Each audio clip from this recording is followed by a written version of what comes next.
Alors dans cette partie, on va voir les options de filtre de nos calques qui ont été ajoutées dans les dernières versions de Photoshop et qui nous permettent d'afficher seulement un certain type de calque en fonction de plein de choses, donc comme par exemple son nom, sa couleur, qu'est-ce qu'il contient, etc.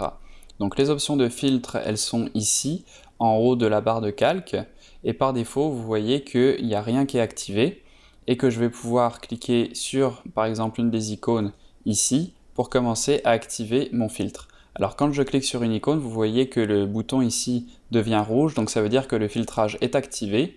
Si je clique dessus, ça me permet rapidement de désactiver complètement le filtre et je peux recliquer dessus pour revenir à la configuration de filtre dans laquelle j'étais. Donc là, vous voyez que je filtre par calques qui contiennent des pixels. Donc si je désactive le filtre, je reviens avec tous les calques que j'avais et quand je l'active, je reviens avec uniquement les calques qui contiennent des pixels. Je peux aussi donc montrer les calques qui contiennent des calques de réglage, donc comme ma courbe ici, et vous voyez par la même occasion que je peux sélectionner plusieurs choses en même temps.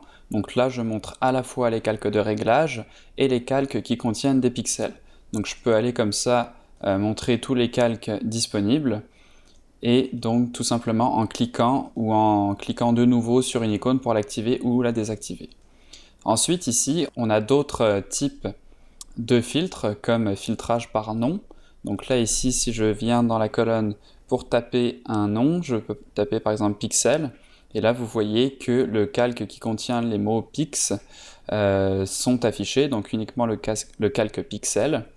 Et vous voyez que ce n'est pas sensible à la case. Donc si je tape pixel entièrement en minuscule, même le calque qui contient un P majuscule va être affiché. Ensuite, on a plusieurs autres types, donc comme les effets par exemple. Donc là, si je viens sélectionner biseautage et estampage, vous voyez qu'ici j'ai un effet qui a été ajouté à mon calque, donc l'effet de biseau. Donc plusieurs types d'effets qui peuvent être filtrés. On a les modes, donc par exemple j'ai un calque en mode produit. Donc si je viens sélectionner le mode produit ici, il va être affiché, etc. etc. Donc on a beaucoup d'options ici qui nous permettent facilement de retrouver un calque précis. Donc on a aussi le calque sélectionné, donc là pour l'instant je n'ai aucun calque sélectionné, et donc je n'ai aucun calque qui correspond au filtre. Donc je vous laisse explorer tous ces types-là.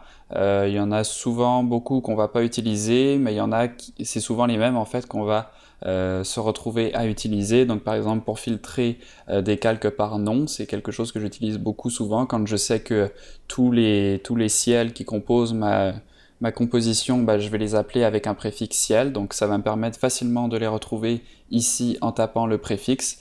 Pareil pour les effets, donc souvent quand on fait des effets de lumière, donc par exemple avec les modes, ici on va utiliser des effets d'éclaircir, produit, obscurcir, etc. Donc ça va nous permettre de rapidement retrouver nos calques dans les centaines voire milliers de calques qu'une composition peut contenir.